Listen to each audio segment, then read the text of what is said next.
বন্ধুরা, আজকে শ্বশুর ও পুত্রবধূর অত্যন্ত মজাদার ও বিনোদনমূলক এই গল্পে তোমাদের সুস্বাগতম। বন্ধুরা, তাহলে আমরা আর বেশি কথা না বাড়িয়ে মূল গল্পে ফিরে যাই। আমার নাম রূপালী।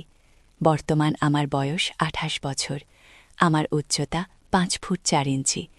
ছোটবেলা থেকে দেখতে শুনতে আমি অনেক সুন্দরী ছিলাম। আমি যখন ক্লাস 7-এ পড়ি তখন থেকে আমাদের বাড়িতে বিয়ের প্রস্তাব আসতে পারে। প্রতিদিন কেউ না কেউ আমার বাবা অথবা মাকে ধরে আমার বিয়ের কথা বলে। আমার বাবা মা তখন বলতো মেয়ের বিয়ে দেয়া দেরি আছে। তারপর আমি যখন এসএসসি পাশ করে ইন্টারমিডিয়েটে ভর্তি হই, ঠিক তারপরের সপ্তাহে আমার বাবা ঘটকের মাধ্যমে নীরবের সাথে আমার বিয়ে ঠিক করে। সব সময় বিয়ের আলোচনা শুনতে শুনতে আমি একদম বিরক্ত হয়ে গেছিলাম। বিয়েতে আমি রাজি ছিলাম না। আমার মা আমাকে অনেক বুঝিয়ে সুঝিয়ে বলল, মা রূপালী, তুমি আর অমত করো না, এই বিয়েতেই তুমি রাজি হয়ে যাও। ছেলেটা অনেক ভালো, দেখতে একদম নায়ক সালমান শাহের মতো দেখা যায়। তার চেয়ে বড় কথা, ছেলেটা অনেক টাকা ইনকাম করে। আমি মাকে জিজ্ঞেস করলাম সে কি করে। মা তখন বলল তার সিঙ্গাপুরে অনেক বড় ব্যবসা আছে। আমি তবুও মায়ের কথায় মতামত দিচ্ছিলাম না। তারপর মা আমাকে নীরবের ছবি দেখালো। ছবিটা দেখার পরে আমি আর মাকে দ্বিতীয়বার কোনো কথা বলি নাই। নীরবকে ছবির ওপরে এত সুন্দর দেখা যাচ্ছিল যে মা একটুও ভুল বলে নাই। তার চেহারাটা নায়ক সালমানের চাইতেও কম নয়। আমি মাকে বললাম তোমাদের যা ভালো হয় তাই করো। এবার আমার মতামত নিয়ে মা বাবাকে বলে দিল। বাবা দিন তারিখ ঠিক করে ফেলল। আমি মাকে শুধু বললাম বিয়ের পরে আমি পড়াশোনা করতে চাই। মা তখন বলল কোনো সমস্যা নেই, বিয়ের পরে তো অনেকে লেখাপড়া করে, তাছাড়া ছেলে তো বাড়িতে থাকে না।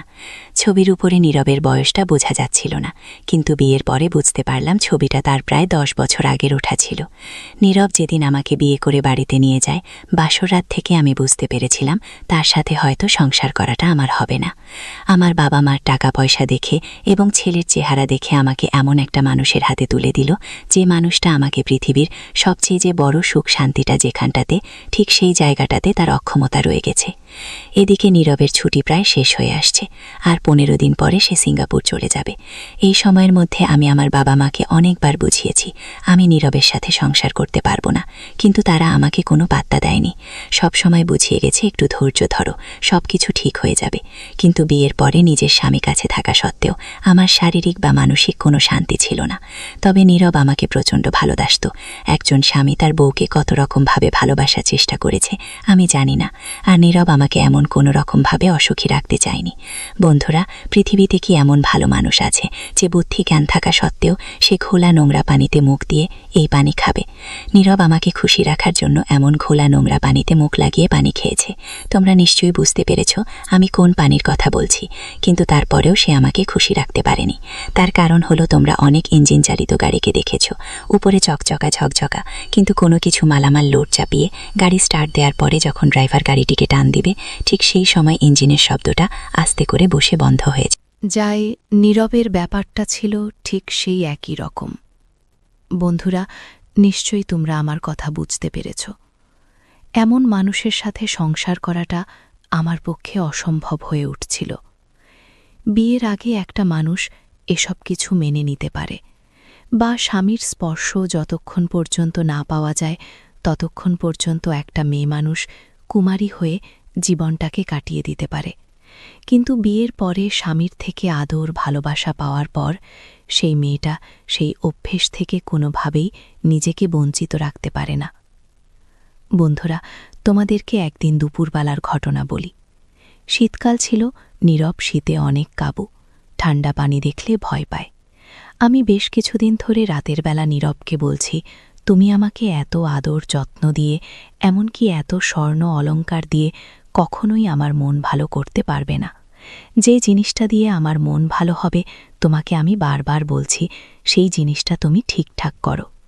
আমি তোমাকে বারবার বলেছি, দেখো তোমার যদি কোনো সমস্যা হয়ে থাকে তাহলে অনেক রকমের পদক্ষেপ আছে, এই পদক্ষেপগুলি তুমি গ্রহণ করতে পারো। তুমি আমার কোনো কথাই শোনো না। সবকিছু মিলিয়ে এভাবে যদি চলতে থাকো তাহলে আমি আর নিজের শরীরের উপরে, এমনকি নিজের মনের সাথে যুদ্ধ করে তোমার সাথে সংসার করতে পারবো না। কারণ তুমি হয়তো একটা বিষয় ভালো করেই জানো, একটা গাড়ির ইঞ্জিন ভালো রাখতে গেলে অবশ্যই একজন দক্ষ ড্রাইভার হতে হবে। এবং সেই ড্রাইভারই ভালো করেই জানে এই ইঞ্জিনের মোবিলটা কয়দিন চেঞ্জ করে আবার নতুন মোবিল ঢালতে হবে এবং তাহলে সেই ইঞ্জিনটা ভালো থাকবে। কিন্তু তুমি এমন একটা মানুষ, তোমার কোনো অভিজ্ঞতাই আমি দেখছি না, বয়সও তো কম হয়নি। নীরব আমার কোনো কথার উত্তর দিত না, কিন্তু সেদিন দুপুরবেলা আমার এই কথাগুলো শোনার পরে সে আমার উপরে তার দুটো চোখ বড় বড় করে রেগে উঠে অনেকগুলো কথা শোনাল। এক পর্যায়ে আমিও তার উপরে চরমভাবে রেগে গেলাম। আমাদের দুজনের কথা কাটাকাটির মাঝে আমার শ্বশুর আমাদের রুমের মধ্যে ঢুকল। তারপর সে নীরবকে বলল, বৌমা তো ঠিকই বলেছে, নিজেকে একটু স্মার্টভাবে তৈরি করতে পারিস না? এই দেখ তো, আমি একজন বয়স্ক মানুষ, তারপরও তোর সাথে যদি এক জায়গায় দাঁড়িয়ে থাকি কোনো লোক বলবে না যে তোর চাইতে বয়স আমার অনেক বেশি, বরং তোকেই বলবে তুই বাবা আর আমি ছেলে। সেদিন আমি আমার শ্বশুরের কথা শুনে তার প্রতি কেমন যেন অন্য রকম একটু ভালো লাগা তৈরি হয়ে গেল। আমি আর কোনো কথা বাড়ালাম না, নীরব রুম থেকে বের হয়ে চলে গেল। তারপর আমার শ্বশুর আমাকে বলল, তুমি আর আমার ছেলেকে বেশি চাপাচাপি করো না বৌমা, তবে তোমাকে আমি একটা বুদ্ধি শিখিয়ে দেব। আমার শ্বশুরের কথা শুনে আমি একটু আশ্চর্য হলাম। সে তো আমার শ্বশুর, সে আমাকে কি বুদ্ধি শেখাবে? তারপর আবার নীরবতা দেখে আমার শ্বশুর বলল, আমি সবকিছু বুঝতে পেরেছি বৌমা, তবে তোমাকে একটা কথা বলি। আমি বললাম, জি আব্বা বলেন। আমার শ্বশুর তখন বলল, তোমাদের বাড়ি তো গ্রামে, তাই না? আমি বললাম, হ্যাঁ আব্বা। তখন আমার শ্বশুর বলল, নিশ্চয়ই তুমি গরু মহিষের মালামাল বহন করা গাড়ি দেখেছ? আমি তখন বললাম, হ্যাঁ আব্বা দেখেছি। আমার শ্বশুর তখন বলল, তাহলে নিশ্চয়ই তুমি এটাও দেখেছ যে সেই বোঝাই গাড়ি যখন নদ কাদার মধ্যে দিয়ে মহিষ গাড়ি টানে, অনেক সময় দেখা যায় কাদার মধ্যে মহিষের গাড়ির চাকাটা একটু বেশি গেড়ে গেলে তখন ওই মহিষটা আর টানতে পারে না। গাড়িয়ালের উপর থেকে যতই তাকে মারধর এমনকি গালাগালি করুক না কেন, তখন মহিষ গাড়িয়ালের কোনো কথাই শোনে না, সে 4 পা মেলে সেখানে শুয়ে পড়ে। আমার ছেলের দশা ঠিক একই রকম হয়েছে। তোমার এই বোঝা সে বহন করতে পারছে না। এতক্ষণে বুঝলাম আমার শ্বশুর আমাকে কি বুঝাতে চেয়েছে। তার কথা বুঝতে আমার একটুও বাকি রইল না। এবার আমার শ্বশুর আমাকে রুম থেকে বেরোনোর সময় বলল, আমার ছেলেকে নিয়ে আর তুমি টেনশন করো না, সে তো কয়েকদিন পর চলে যাবে, তখন একটা ব্যবস্থা করব। তুমি কোনোদিনই আমার বাড়ি ছেড়ে চলে যেতে চাইবে না।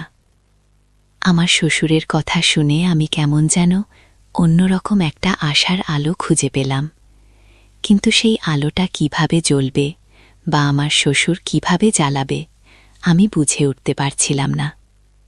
আমি আমার শ্বশুরকে প্রশ্ন করলাম, আচ্ছা আব্বা, সেটা কি করে সম্ভব, আমাকে যদি একটু বলতেন। আমার শ্বশুর বলল, আমার ছেলেটার ছুটি আর আছে মাত্র 5 দিন, এই 5 দিন পরে আমি তোমাকে সবকিছু বুঝিয়ে দেব। শুধু এতটুকু বলতে পারি, এখন এই মুহূর্তে তুমি তোমার মায়ের বাড়িতে একটা দিনের জন্য যাইতে চাইবে না। এই কথা বলে আমার শ্বশুর রুম থেকে বের হয়ে চলে গেল। তার মুখে উৎফুল্লের একটা হাসি ছিল। বন্ধুরা, তোমাদেরকে আগের থেকেই আমি আমার শ্বশুর সম্পর্কে কিছু কথা বলে রাখি। আমার শ্বশুরের চেহারাটা ছিল নীরবের থেকে কোনো অংশে কম নয়। তার শারীরিক গঠন এখনও 25 বছরের যুবকের মতো মনে হয়। তার দিকে তাকালেই আলাদা একটা বিনোদন প্রেমী মানুষ বলে মনে হয়। আমার শাশুড়িকে দেখলে আমার শ্বশুরের চাইতে একটু বয়স্ক মনে হতো, আর এটারও মূল কারণ ছিল আমার শ্বশুর। একটা মানুষকে যদি রাত দিন দিয়ে পরিশ্রম করানো যায়, সে মানুষ তো আর শারীরিকভাবে স্ট্রং থাকতে পারে না। আমার শ্বশুর রাতে দিনে আমার শাশুড়িকে অনেক রকমভাবে পরিশ্রম করিয়েছে। এটা আমি পরে আমার শ্বশুর মুখ থেকে জানতে পারলাম। নীরব সিঙ্গাপুর চলে যাওয়ার পর প্রায় 1 সপ্তাহ আমি আমার মায়ের বাড়িতে ছিলাম। আমার শ্বশুর গিয়ে আমাকে বাড়িতে নিয়ে আসলো। তারপর আমি শ্বশুর বাড়িতে থাকতে শুরু করলাম। আমি প্রায় রাতেই একটা বিষয় লক্ষ্য করলাম, আমার শাশুড়ির বাথরুম থেকে পানির শব্দ আসে। যেহেতু আমার রুম আর শাশুড়ির রুমের মাঝখানে ছিল 2টা বাথরুম, একটা আমার শাশুড়ির ব্যবহারের জন্য, একটা আমার ব্যবহারের জন্য। এই পানির শব্দটা আসে প্রায় প্রতিদিনই ভোরবেলার দিকে। আমি একটা বিষয় বুঝে উঠতে পারলাম না, একটা মানুষের শীতের দিনে প্রতিদিন সকালবেলা এভাবে গোসল করে কিভাবে? তারপরেও প্রচণ্ড ঠান্ডা পড়ছে। আবার ভাবলাম নাকি অন্য কোনো কাজে পানি ব্যবহার করে। তাদের তো এই বয়সটাও নেই যে এরকমভাবে তারা প্রতিদিন ভালো একটা সময় কাটাবে। বিষয়টা জানার জন্য আমি খুব উদ্বিগ্ন হয়ে পড়ি। আমি আমার শাশুড়িকে বললাম, মা, আমি একা একা এক ঘরের মধ্যে থাকতে খুব ভয় লাগে। আপনার ছেলে চলে যাওয়ার পরে আমার রুমটা কেমন যেন আমার কাছে শূন্য শূন্য মনে হয়। আমি বরং আমার মায়েদের বাড়িতেই থাকি, সেখানে আমার মায়ের কাছে রাতে ঘুমালে হয়তো আমি একটু ভালো থাকতে পারবো। আমার শাশুড়ি তখন আমাকে বলল, তুমি এসব কি বলো বৌমা? প্রয়োজন হলে তুমি আমার কাছে আমার রুমে ঘুমাবে। আমি তখন বললাম, এটা কি করে সম্ভব মা? একই রুমের মধ্যে আমি, আপনি আর আমার শ্বশুর কেমনে হয়? আমার শাশুড়ি তখন বলল, তুমি যদি তোমার বাবা মায়ের রুমে ঘুমাতে পারো তাহলে আমাদের কি তোমার পর মনে হয়? আমি বললাম, না না মা, আমি তো কথাটা সেরকমভাবে আপনাকে বলিনি। ঠিক সেই সময় রুমের মধ্যে আমার শ্বশুর ঢুকে আমার শাশুড়িকে বলল, কি হয়েছে? আমার শাশুড়ি তখন সব কথা আমার শ্বশুরকে বলল। আমার শ্বশুর শুনে খুব খুশি হল। তারপর আমার শ্বশুর বলল, সমস্যা কি? তুমি আর তোমার শাশুড়ি খাটের উপরে ঘুমাবে, আমি নিচে বিছানা পেতে ঘুমাবো। আমি আর দ্বিতীয় কোনো কথা বললাম না, কারণ আমি চেয়েছিলাম তো এটাই। এবার রাত্রে আমরা খাওয়া দাওয়া করে বিছানায় গেলাম ঘুমানোর জন্য। আমি আর আমার শাশুড়ি খাটের উপরে শুয়ে পড়ছি। নিচে আমার শাশুড়ি আমার শ্বশুরকে বিছানা পেতে দিল। আমার শ্বশুরও শুয়ে পড়ল। আমার দুচোঠে কোনোভাবে ঘুম আসছে না। খাটের উপরে রুমের দেয়াল ঘেঁষে আমি শুয়ে আছি। তার পাশেই আমার শাশুড়ি, এবং শাশুড়ির নিচ বরাবর মেঝেতে আমার শ্বশুর শুয়ে আছে। রাত তখন বাজে 1:30। হঠাৎ আমি ফিসফিস করে কথা বলার শব্দ শুনতে পেলাম। এবার আমি ভালো মতো খেয়াল করে দেখলাম, আমার শ্বশুর নিচের বিছানা থেকে উঠে এসে আমার শাশুড়ি মুখের কাছে মুখ নিয়ে বলছে, কি ব্যাপার, রাত কটা বাজে? আরেকটি পরে তো সকাল হয়ে যাবে। তোমাকে আমি কি বলে রাখছি? আমার শাশুড়ি তখন বলল, তোমার কি বিবেক বুদ্ধি বলতে কিছু নেই? সেরকম পরিবেশ পেলে তো। তাছাড়া এই মুহূর্তে আমি নিচের বিছানায় যেতে পারবো না। তখন আমার শ্বশুর বলল, অল্প সময়ের জন্য এসো, তোমার সাথে জরুরি দরকার আছে। তখন আমার শাশুড়ি বলল, আমার এই মুহূর্তে কোনোভাবেই সম্ভব না। তুমি এখন যাও, ঘুমাও গিয়ে, কালকে দেখা যাবে। এবার আমার শাশুড়ির উপর অনেক রেগে গেল। রাগের সাথে কথা বলতে গিয়ে তার কথার আওয়াজটা একটু জোরে হয়ে গেল। তারপর সে আবার শাশুড়িকে ধমক দিয়ে বলল, আর কোনোদিন তোকে আমার কাছে আসতে হবে না, আমার বিছানাতে শুতে হবে না। আমি তোকে বারবার করে বললাম, তুই অল্প সময়ের জন্য নিচে আয়, তোর সাথে আমার জরুরি কিছু কথা আছে, কিন্তু কোনোভাবেই তুই আমার কথা শুনলি না। আমার শাশুড়ি তখন বলল, তুমি একটু বোঝার চেষ্টা করো, যদি ছোট বাচ্চা পোলাপান আমার কাছে শুয়ে থাকতো তাহলে কোনো কথা ছিল না। একজন বিবাহিত যুবতী মেয়ে আমার কাছে শুয়ে আছে, সে তো অনেক কিছুই বোঝে, তাই না? এত কিছু জানা সত্ত্বেও তুমি আমার সাথে এমন আচরণ করছো কেন? আমার শ্বশুর তখন বলল, ওসব আমি কোনো কিছু বুঝি না, আমি তোকে আসতে বলছি, তুই আসবি কিনা বল। আমার শাশুড়ি তখন বলল, আমি আজকে কোনো মতে পারবো না। তারপর আমার শ্বশুর তার নিজের বিছানায় চলে গেল। কিন্তু আজকে আমি একটা বিষয় লক্ষ্য করলাম, আমার রুম থেকে যে বাথরুমের পানির শব্দ শুনতে পেতাম, আজকে আমার শাশুড়ির রুম থেকে আমি সেই পানি পড়ার শব্দটা শুনতে পেলাম না। আমি মাঝে মধ্যে উকি মেরে দেখছিলাম আমার শ্বশুর বিছানায় শুয়ে কি করে, কিন্তু এটা কি দেখতে পেলাম, আমার শ্বশুর এত ঠান্ডার মধ্যে বিছানার উপরে উঠে বসে আছে। এবার আমার শাশুড়ি তাকে বারবার ছোট ছোট শব্দে বলছিল, দেখো, তুমি একদম পাগলামি করো না, আমি তো বলছি তোমার বিষয়টা আমি কালকে দেখব, যেভাবে পারি কালকে আর মিস করব না। অনেক বোঝানোর পরে আমার শ্বশুর বিছানায় শুয়ে পড়ল। তাদের এই আবেগ মাখানো ভালোবাসা দেখে আমার অনেক কিছু মনে হচ্ছিল, কিন্তু একটা বিষয় কোনোভাবেই আমি ভেবে চিনতে শেষ করতে পারছিলাম না। আমার শ্বশুর শাশুড়ি, তাদের অনেক বয়স হয়ে গেছে, এখনও দুজনের ভালোবাসার মধ্যে মান অভিমান জড়িয়ে আছে। একজন আরেকজনের কষ্টটা কত সুন্দরভাবে বুঝতে পারে। তাদের ভালোবাসা থেকে আমি একটা বিষয় বুঝতে পারলাম, সত্যিই ভালোবাসার কোনো বয়স হয় না। এবার সকালবেলা উঠে আমি লক্ষ্য করলাম আমার শ্বশুর আমার শাশুড়ির সাথে কথা বলছে না। আমার শাশুড়ি তার পিছু পিছু ঘুরঘুর করছে, বিভিন্ন ধরনের বাহানা করছে তার সাথে একটু কথা বলার জন্য, কিন্তু আমার শ্বশুর কোনোভাবে তাকে পাত্তা দিচ্ছে না। এবার আমি তাদের এসব কীর্তিকলাপ দেখে আমার শাশুড়িকে বললাম, কি হয়েছে আম্মা, আব্বা আপনার সাথে এমন আচরণ করছে কেন? আমার শাশুড়ি তখন শাড়ির আঁচলটা মুখে নিয়ে আমাকে বলল, আর বলো না মা, এ কথা বলার মতো না। তারপরেও আমি আমার শাশুড়ির থেকে শোনার জন্য আবার তাকে জিজ্ঞেস করলাম। বললাম, সমস্যা নেই মা, আমি তো আর অন্য কেউ না, কি হয়েছে একটু বললে আমি একটু টেনশন মুক্ত হতাম। আমার শাশুড়ি তখন বলল, আরে না না, এটা টেনশনের কিছু না, তোমার শ্বশুরের একটু অভিমান হয়েছে। আমি তখন বললাম, ওহো, বুঝতে পেরেছি আম্মা, খাটের ওপর আপনার সাথে ঘুমাতে পারেনি বলে এমন করছে, তাই তো? আমার শাশুড়ি তখন মুচকি একটা হাসি দিয়ে বলল, কি যে বলো না বৌমা, আমাদের কি সেই বয়স আছে নাকি? আমি তখন বললাম, কি যে বলেন আম্মা, ভালোবাসার তো কোনো বয়স হয় না। যদি এরকম কোনো কিছু হয় তাহলে তো আমি মনে করব আপনি একজন সৌভাগ্যবান নারী, যে নাকি এই বয়সেও তার স্বামী থেকে অফুরন্ত ভালোবাসা পাওয়ার ভাগ্য হয়েছে। এরকম ভালোবাসা কয়জনে পায় আম্মা? যদি আপনাদের সমস্যা হয় তাহলে আজকে থেকে আমি রুমে শুয়ে থাকব। আমার শাশুড়ি তখন বলল, কি বল বৌমা, এসব তুমি আমার কাছে থাকলে সমস্যা কি? কোনো সমস্যা নেই। এবার আমি আমার শাশুড়িকে বললাম, আমিও তো সেটাই জানি, তাছাড়া আমি ঘুমালে একদম কোনো কিছু টের পাই না। আমার শাশুড়ি তখন বলল, এত জোয়ান বয়সে এরকম ঘুমাও তুমি?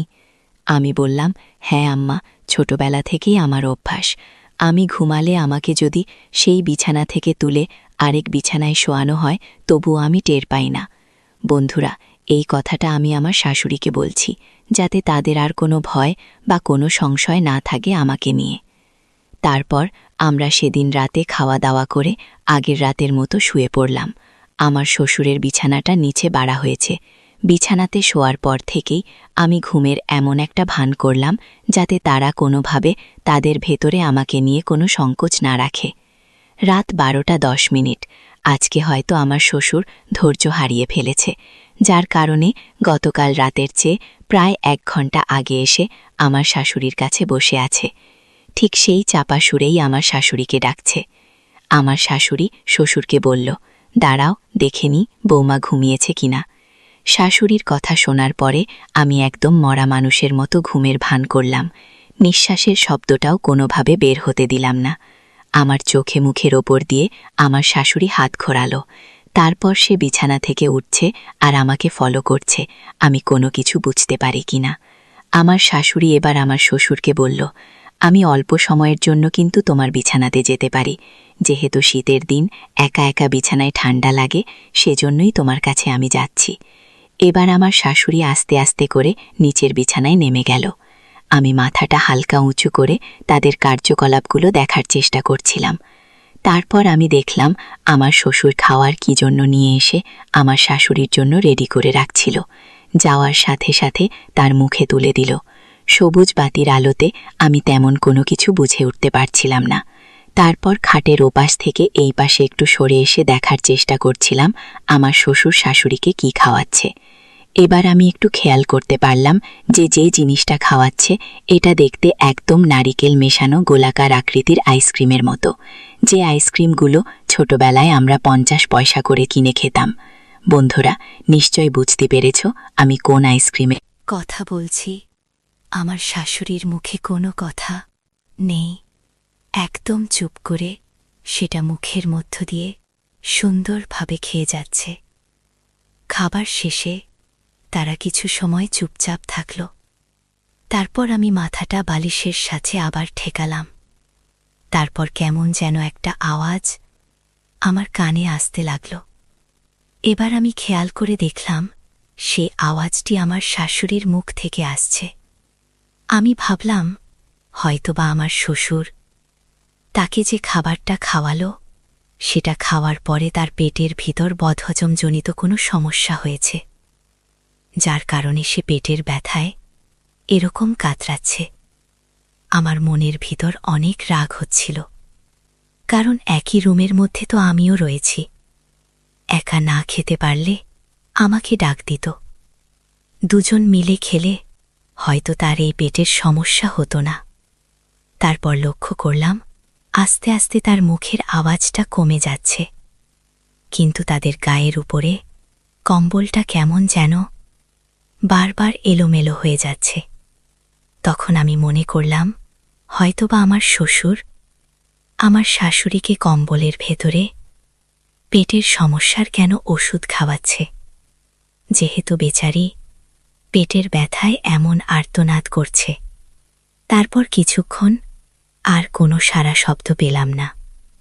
হয়তোবা ওষুধটা খাওয়ানোর পরে তার পেটের ব্যথা কমে গেছে। এরপর আমার শাশুড়ি কম্বলের ভেতর থেকে বের হয়ে আসলো। মুখটা একটু হাসি হাসি ছিল। আমি অবাক হয়ে গেলাম যে বেচারি একটু আগে বেশি খাওয়ার কারণে পেটের ব্যথায় কাতরাচ্ছিল, সেই মানুষটা এখন হাসতে হাসতে খাটের উপরের বিছানায় এসে আমার পাশে শুয়ে পড়ল। এবার আমার শাশুড়ি আমাকে ভালো করে তাকিয়ে দেখছিল আমি ঘুমিয়ে আছি কিনা। সে হয়তো জানে না আমি পাকা একজন অভিনেত্রী। ঘুমের ভান এমনভাবে করতে পারি যে কেউ ভাববে মরা লাশ হয়ে পড়ে আছি। তারপর আমি নিজেই এমন একটি অবস্থায় আছি, আমাকে এই মুহূর্তে বাথরুমের দিকে যেতেই হবে, নইলে এভাবে শুয়ে থাকতে পারছি না। শীতের দিন, মনে হচ্ছিল আমার জামা কাপড়ের কোথাও যেন পানি লেগে ভিজে গেছে। এবার আমি সেই ভেজা জায়গায় নিজের হাত দ্বারা স্পর্শ করে বুঝতে পারলাম যে আমাকে এই মুহূর্তেই ভেজা কাপড় চেঞ্জ করে এসে বিছানাতে শুতে হবে, নইলে আমার শাশুড়ি আমার ভাবতে পারে আমি বিছানাতে পানি ঢেলে দিয়েছি। বন্ধুরা, তোমার আমার বর্তমান পরিবেশ পরিস্থিতিটা কি নিশ্চয়ই বুঝতে পেরেছ, কিন্তু আমি এই মুহূর্তে বিছানা থেকে কোনোভাবেই উঠতে পারছিলাম না। কারণ আমার শাশুড়ি ভাববে হয়তো আমি তাদের এই খাওয়া দাওয়ার ব্যাপারটা দেখে ফেলেছি। এটা ভেবে হয়তো তারা লজ্জা পেতে পারে। তাই আমি অনেক ধৈর্য ধরে শুয়ে থাকলাম। তারপর আমার শাশুড়ি আমার শ্বশুরের দিকে বারবার তাকাচ্ছিল। আমার শ্বশুর নিজের দিক থেকে মুচকি মুচকি হাসছিল। তাদের এত সুন্দর ভালো ব্যবহার দেখে আমার মনের ভিতর নীরবকে নিয়ে অনেক কিছু ভাবছিলাম।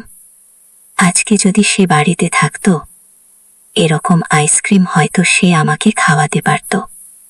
কিন্তু আবার মনে হলো যে নীরবের পক্ষে তো এত সুন্দর যত্ন করে আমাকে আইসক্রিম খাওয়ানো সম্ভব নয়, কারণ তার সেরকম মানসিক চিন্তা, এমনকি সেরকম কোনো ধৈর্য ভিতরে নেই।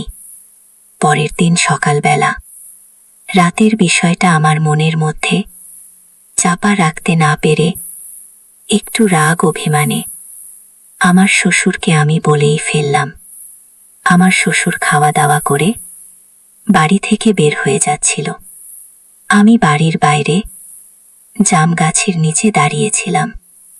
শ্বশুর যখন বের হবে তখন তাকে ধরে কথাগুলো বলবো। তারপর আমার শ্বশুর বাড়ি থেকে বের হওয়া মাত্রই আমি তাকে ডাক দিয়ে কাছে নিলাম। এবার আমি তাকে বললাম, নিজের বউয়ের জন্য যত্ন করে আইসক্রিম এনে রাতে খাওয়ালেন তাহলে? আপনি তো বলেছিলেন যে আপনার ছেলে চলে যাওয়ার পরে আমার বিষয়টা আপনি দেখবেন। এটাই কি তার নমুনা? এবার আমার শ্বশুরের চোখ কপালে উঠে গেল। সে আমাকে বলল, বৌমা, তার মানে তোমার শাশুড়িকে খাওয়ানো তুমি সব কিছু দেখে ফেলেছ? আমি তখন বলল, হ্যাঁ, সে তো খেয়ে এসে পেটের ব্যথায় কাতরাচ্ছিল। এবার আমার শ্বশুর বলল, দেখেই যখন ফেলেছ তখন আর তুমি কিছু মনে করো না। আমি তোমার জন্য বেশ কয়েকদিন করে এমন খাবার রেডি করে রেখেছিলাম, তোমাকে খাওয়াবো বলে, কিন্তু তুমি কি মনে করবে সেই ভেবে আমি আর তোমার কাছে গিয়ে খাওয়াতে পারিনি। আজকে যখন তুমি সরাসরি বলেই ফেলেছ, তাহলে আমার দিক থেকে আর কোনো বাধা থাকবে না। তবে যত ঝামেলা তোমার শাশুড়ির, তোমার শাশুড়ির সামনে তো আর তোমাকে খাওয়ানো যাবে না, যেহেতু আমরা একই রুমের মধ্যে থাকি। খুবই সাবধানের সাথে খেতে হবে। এবার আমি আমার শ্বশুরকে বললাম, আর একদিনও আমার শাশুড়িকে খাওয়াতে পারবেন না। যতদিন আপনার ছেলে বাড়িতে না আসে, ততদিন পর্যন্ত আমাকে মুখে তুলে খাওয়াবেন। আমার শ্বশুর তখন বলল, ঠিক বলেছ বৌমা, তবে তোমার শাশুড়ির খাওয়া একেবারেই বন্ধ করা যাবে না, কারণ তোমার শাশুড়ির খাওয়ার অভ্যাসটা এখনও অনেক বেশি রয়েছে। সে তো এই বয়সে এখনও খুব ভালো মতো খেতে পারে। এবার আমার শ্বশুর আমাকে বলল, আজকে রাতে তোমার জন্য আমি খাবার রেডি করে রাখব, তবে কয়েকটা সিস্টেম আছে। এই সিস্টেমগুলো তোমাকে অবলম্বন করতে হবে। আমি আমার শ্বশুরের খাবারের অপেক্ষায় বসে রইলাম। রাত 10টা, এখনও আমার শ্বশুর রুমে আসেনি। এদিকে শাশুড়ি আমার পাশেই ঘুমিয়ে পড়েছে। শ্বশুর আমাকে যেভাবে বলেছে, আমি সেভাবে সবকিছু প্রস্তুতি নিয়ে বসে আছি। কিন্তু সে কেন আসছে না, এই ভাবনা নিয়ে আমার মাথাটা এলোমেলো হয়ে যাচ্ছে। আমার পেটে তো প্রচণ্ড ক্ষুধা। বেশ কিছুদিন নীরব চলে যাওয়ার পরে খাওয়া দাওয়া করতে পারিনি। আজকে যেহেতু সুযোগটা পেয়ে গেলাম, সেই সুযোগটা আমি কোনো মতেই হাতছাড়া করতে চাচ্ছি না। কিন্তু শ্বশুর মশাই তো এখনও বাড়িতে আসছে না।